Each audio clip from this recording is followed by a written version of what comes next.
ஆண்டவர் அந்த தேவதூதருக்கு என்ன கட்டளை கொடுத்திருக்கிறார்?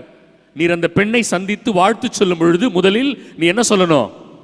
மரியே வாழ்க அப்படின்னு சொல்லணும்.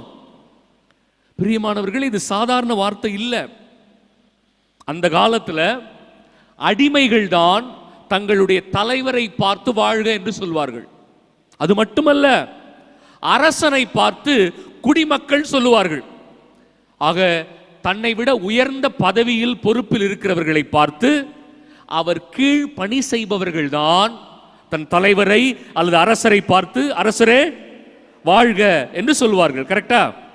அப்போ தேவ தூதர் அன்னை மரியாளை பார்த்து சொல்லும்படி ஒரு வார்த்தை வைக்கப்பட்டிருக்கிறது. நீங்க பைபிளை நல்லா ஆராய்ஞ்சு பாருங்களேன். பைபிளில் எங்கேயுமே தேவ தூதர்கள் மனிதர்களுக்கு வணக்கம் சொல்லியதாக இல்லவே இல்லை. பைபிள் எங்கேயுமே இல்லை. நீங்க போய் ஆராய்ஞ்சு